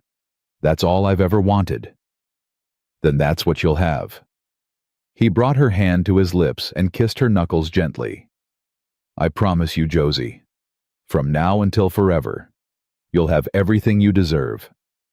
They rode home under the stars, two broken people who'd found their way back to whole. Behind them, the children slept. Ahead of them, the future waited, uncertain, yes, but bright with possibility. Josie leaned her head against Nathaniel's shoulder and closed her eyes. For the first time in her life, she wasn't afraid of tomorrow. The wedding was set for the last Sunday in February. Josie had wanted something small, just family and a few close friends. But word spread through Bitter Creek like wildfire, and by the time the day arrived, half the county had found excuses to be at the church. "You can't stop people from wanting to see a happy ending," Mrs. Patterson said as she helped Josie into her wedding dress. "Lord knows we don't get enough of them out here."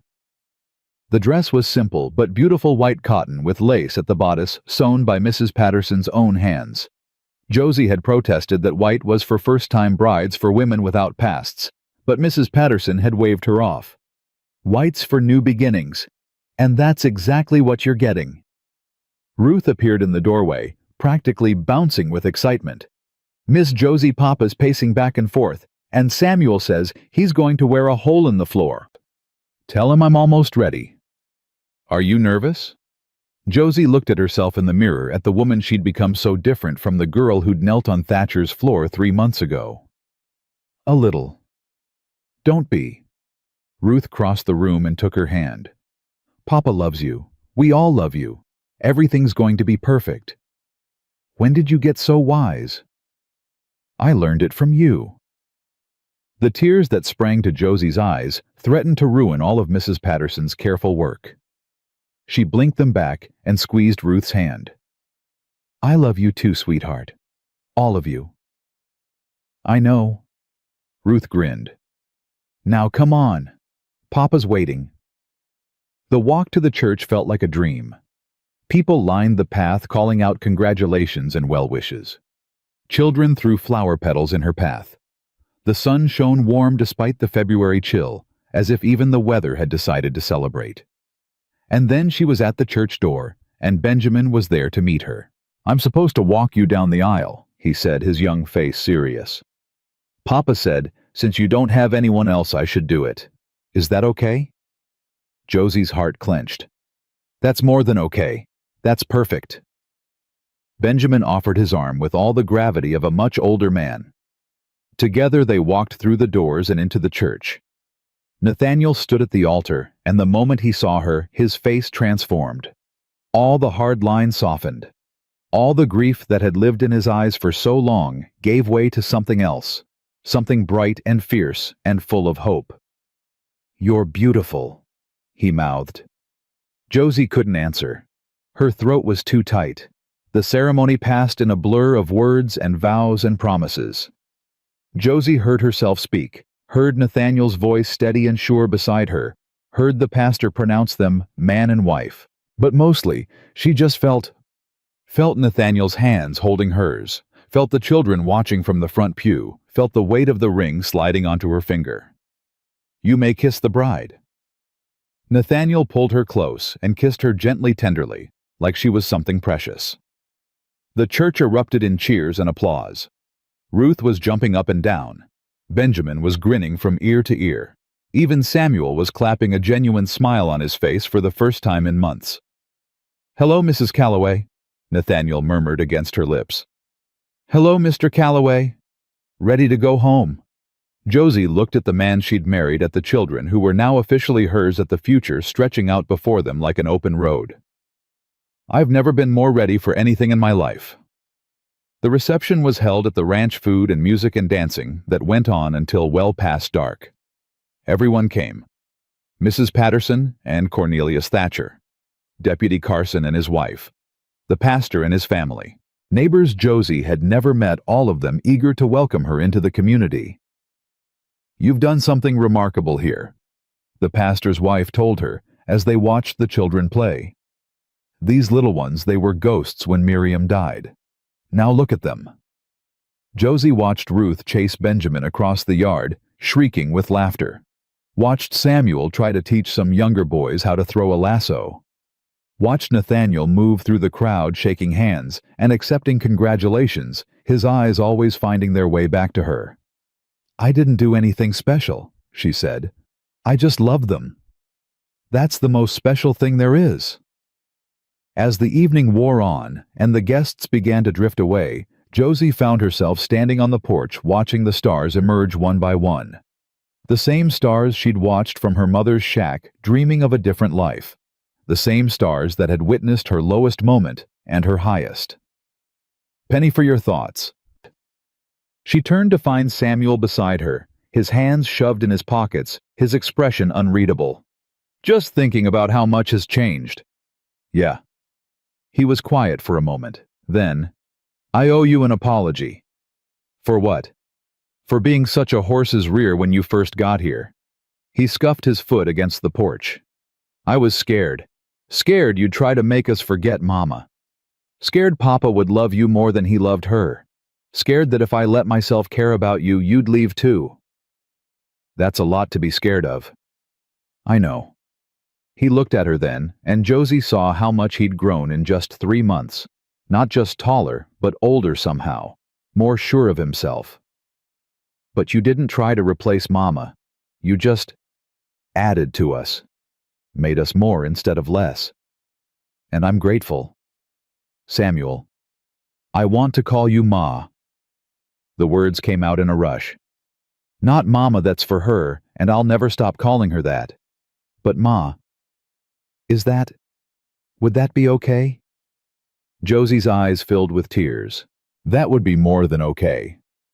"Good." He shifted uncomfortably. "I'm not good at this mushy stuff. You're doing just fine.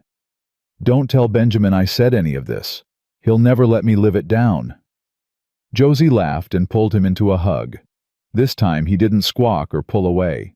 He just hugged her back, this boy who'd lost his mother and learned to trust again. "Thank you," she whispered. For what? For giving me a chance. Thank you for not giving up on us. He stepped back, embarrassed now. I'm gonna go help clean up. He disappeared into the house, and Josie stood alone on the porch, her heart so full it hurt. He called you Ma. Nathaniel's voice came from the shadows. He stepped into the light, 2 cups of coffee in his hands. You heard that. Every word. He handed her a cup and stood beside her close enough that their shoulders touched. Miriam would be proud of him, proud of all of them. I hope so. I know so. He took a sip of coffee. I've been thinking. Dangerous pastime. He smiled. About the future, about what comes next. What comes next? More of this, I hope.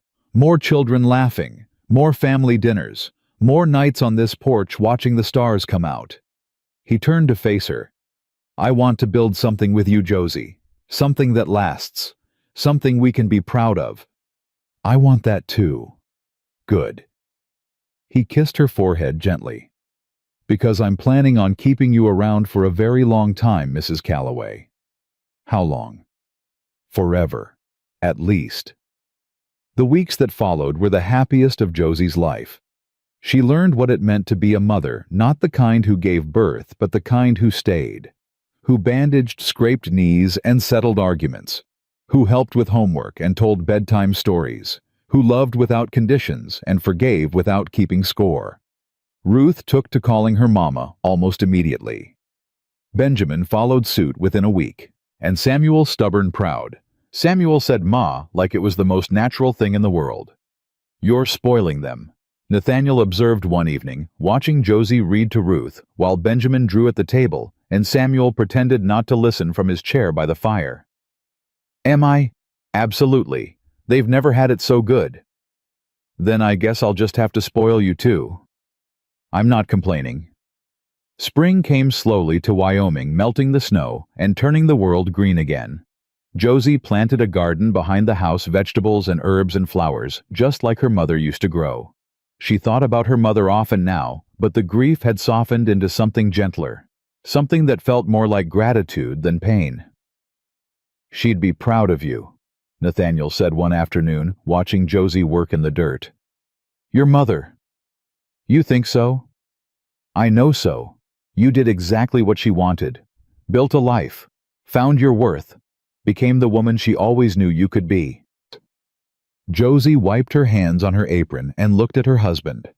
This man who'd saved her and loved her and given her everything she'd never dared to hope for. I had help. You had courage. That's different. Same thing sometimes. He smiled. That's my line. The news about Obadiah came in late April. Deputy Carson rode out to the ranch on a Tuesday afternoon, his face grave. Josie saw him coming and felt her stomach drop. Mrs. Calloway? Mr. Calloway. Deputy. Nathaniel stepped forward. What brings you out here? I've got news. About your father, ma'am. Carson removed his hat. He was found dead 3 days ago, froze to death in an alley behind the saloon in Cheyenne. They said he'd been drinking heavily. Just went to sleep and didn't wake up. Josie waited for something, grief, relief, anger. Instead, there was just nothing. An empty space where her father used to live. I see, she said quietly. I'm sorry to bring you this news. Don't be. She met Carson's eyes. He made his choices. He lived with them. And now? She paused. Now it's over. You want us to make any arrangements? No, let him be buried where he died. He didn't want to be a father. I don't need to be a daughter. Carson nodded, understanding more than he said. I'll let you know if there's anything else. After he left, Nathaniel took her hand. Are you all right? Josie thought about it. Really thought about it. Her father was dead. The man who'd raised her hurt her, tried to sell her. The man who'd made her believe she was worthless. Yes, she said finally. I am. You don't have to pretend with me. I'm not pretending. She turned to face him. I grieved for my father a long time ago, grieved for the man he used to be before the whiskey took him. This is just an ending, and I'm ready for it to be over. You're sure? I'm sure. She squeezed his hand. I've got too much to live for to spend any more time mourning someone who never really lived at all. That night, after the children were in bed, Josie sat at the kitchen table and wrote a letter. Not to anyone living, just to herself. To the girl she used to be. Dear Josie, I know you're scared. I know you think you're worthless. I know your father's voice is the loudest one in your head, telling you you'll never amount to anything. But I'm writing to tell you that he's wrong. He's been wrong all along. You're going to survive. You're going to find a man who loves you without conditions. You're going to raise 3 children who think you hung the moon. You're going to build a life so full of love and laughter that you'll forget what emptiness feels like. You're worth more than a sack of flour. More than whiskey. More than any price anyone could ever name. You're worth everything. Just wait. You'll see. Love. The woman you're going to become. She folded the letter and tucked it into her Bible, where she kept her mother's last words and a pressed wildflower from her wedding day. Mementos of the journey that had brought her here. Writing love letters without me. Nathaniel stood in the doorway, a teasing smile on his face. Just making peace with the past. Find it. I think I always had it. I just needed help seeing it. He crossed the room and pulled her to her feet. Come to bed, it's late. In a minute. She walked to the window and looked out at the ranch, at the barn where she'd delivered a foal, at the garden where her mother's spirit lived, at the house where 3 children were sleeping safe and warm. This was her life now. Not the one she'd been born into, but the one she'd built, choice by choice, day by day, love by love. Josie. Nathaniel's voice was soft. What are you thinking about? About how far I've come. About how much I have. About... She turned to face him. About how grateful I am that you walked into Thatcher's store that day. I'm the grateful one. We can both be grateful. Fair enough. He held out his hand. Now will you please come to bed? She took his hand and let him lead her upstairs. Let him hold her in the darkness. Let herself fall asleep in the arms of the man who'd shown her what she was worth. The summer brought new challenges and new joys. Ruth lost her first tooth and wanted to show everyone in town. Benjamin won a prize at the county fair for his drawings. Samuel started helping with the horse training, and Nathaniel swore he had a natural gift. And Josie discovered she was going to have a baby. She'd suspected for weeks, but hadn't said anything, afraid to hope, afraid to believe that life could keep getting better. But when the doctor confirmed it, she couldn't keep it to herself any longer. Nathaniel. She found him in the barn, brushing down his favorite mare. I need to tell you something. He looked up immediately, alert. What's wrong? Nothing's wrong. She stepped closer, took his hands. Everything's right. Everything's perfect. Josie, you're scaring me. I'm pregnant. The brush clattered to the ground. Nathaniel stared at her, his gray eyes wide with shock. Then something broke open in his face, something raw and beautiful and full of wonder. You're sure? I'm sure. We're going to have a baby. We're going to have a baby. He swept her into his arms and held her tight, his whole body shaking. When he pulled back, his face was wet with tears. I didn't think... His voice cracked. After Miriam, after the baby we lost, I didn't think I'd ever... I know. She cupped his face in her hands. But life surprises us sometimes, in the best ways. I love you. He kissed her deep and fierce. I love you so much, Josie Calloway. I love you too. They told the children that night at dinner. Ruth screamed with excitement and demanded to know if she was getting a brother or a sister. Benjamin wanted to draw pictures of the baby. And Samuel. Samuel just looked at Josie with those eyes that had seen too much loss and not enough hope. "A baby," he said quietly. "A baby." "Are you scared?" Josie thought about his mother, who died bringing his youngest sibling into the world. Thought about the fear that must be living in his heart right now, the memories he couldn't escape. "A little," she admitted. "But I'm also happy, and hopeful, and grateful. What if something goes wrong? Then we'll face it together, as a family." She reached across the table and took his hand. "But I need you to know something, Samuel. No matter what happens to me, to the baby, to any of us, you are loved. You will always be loved. Nothing can change that." Samuel's jaw trembled. Then he nodded once, sharp and quick, and looked away. But he didn't let go of her hand. The baby came in early spring when the world was waking up and everything smelled like new beginnings. It was a girl. They named her Margaret after Josie's mother. Little Maggie, with her father's gray eyes and her mother's stubborn chin.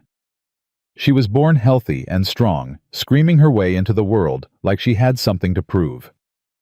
"She's perfect," Nathaniel whispered, holding his daughter for the first time. "Absolutely perfect." "She is." Josie lay back against the pillows, exhausted but happier than she'd ever been. "Bring her here." He placed Maggie in her arms, and Josie looked down at this tiny miracle, this life she'd helped create. Her daughter. Her flesh and blood. Her future. "Hello, sweet girl," she murmured. "Welcome to the family." The door creaked open. 3 faces peered through the crack, Ruth bouncing with excitement. Benjamin wide-eyed with curiosity. Samuel trying to look casual and failing completely. "Can we see her?" Ruth asked. "Come in, all of you." They crowded around the bed, jostling for position. Ruth reached out one small finger to touch the baby's cheek. "She's so tiny." "She'll grow." "Will she like me?" "She'll love you." Josie smiled at each of them in turn. "She'll love all of you. She's the luckiest baby in Wyoming, having 3 big brothers and sisters to look after her." "2 brothers and a sister," Samuel corrected. "Right. 2 brothers and a sister." Josie caught his eye. "And the best parents anyone could ask for." Samuel flushed, but didn't look away. "Yeah, I guess she is pretty lucky." Later, after the children had been sent to bed and the house had gone quiet, Josie sat in the rocking chair by the window, Maggie sleeping peacefully in her arms. Nathaniel sat across from her, just watching. "What are you thinking?" she asked. "About how full this house is now, full of noise and chaos and love." He shook his head in wonder. "A year ago I was alone with 3 grieving children and no hope. Now look at us." "Look at us," Josie agreed. "You did this, you know. We did this, together." "No." He stood and crossed to her, kneeling beside the rocking chair. "You walked into our lives and changed everything. You made Samuel smile again. You gave Ruth her voice. You showed Benjamin that art matters. And you," he touched her cheek gently, "you showed me that my heart could still love." Nathaniel. "I know your father told you that you were worthless. I know he made you believe you weren't worth more than a sack of flour." His gray eyes held hers, fierce with conviction. "But he was wrong, Josie. He was wrong about everything. You're worth more than gold, more than this ranch, more than anything I could ever give you. You've given me everything. I've given you a home, a family, a chance." He kissed her forehead. "But you gave me something to live for." Josie felt the tears sliding down her cheeks, but she didn't wipe them away. These weren't tears of grief or fear. They were tears of joy, pure, overwhelming, impossible joy. "I love you," she whispered. "I love you too," he smiled. "Now and forever. Now and forever." The years that followed were everything Josie had dreamed of, and more. She watched her children grow Ruth into a young woman of startling beauty and fierce intelligence. Benjamin into an artist whose paintings hung in galleries as far away as San Francisco. Samuel into a rancher every bit as skilled as his father with a family of his own. And Maggie, little Maggie, grew into a force of nature stubborn and strong and absolutely certain of her own worth. Where'd she get that from? Nathaniel wondered aloud one day watching his youngest daughter negotiate a higher allowance with the precision of a lawyer. "I have no idea," Josie said innocently. "Liar." Maybe. They grew old together on that ranch in Wyoming, surrounded by children and grandchildren, and more love than one house could hold. They buried friends and welcomed new ones. They weathered storms and celebrated victories. They built something that would last long after they were gone. And every night before they went to sleep, Nathaniel would take Josie's hand and tell her what she was worth. Not in words, though there were plenty of those, but in the way he looked at her, the way he held her, the way he'd chosen her day after day after day for more than 50 years. On their last night together, when they were both old and gray and ready for whatever came next, Josie lay in her husband's arms and thought about the girl she used to be, the girl who'd knelt on a cold wooden floor being traded like livestock, the girl who'd believed she was worthless. "I proved him wrong," she whispered. "Who?" "My father. Everyone who ever looked at me and saw nothing." She turned her head to look at Nathaniel, her husband, her partner, her forever. "I proved them all wrong." "You did more than that." He kissed her forehead one last time. "You showed them what worth really means." Josie smiled, closed her eyes, let the peace wash over her. She'd been sold for a sack of flour at 19. But she'd lived like she was worth the world. And she was. She always had been. Worth is not given. Worth is not bought. Worth is not measured in flour or gold or the opinions of broken men. Worth is built one choice at a time, one love at a time, one brave step forward at a time.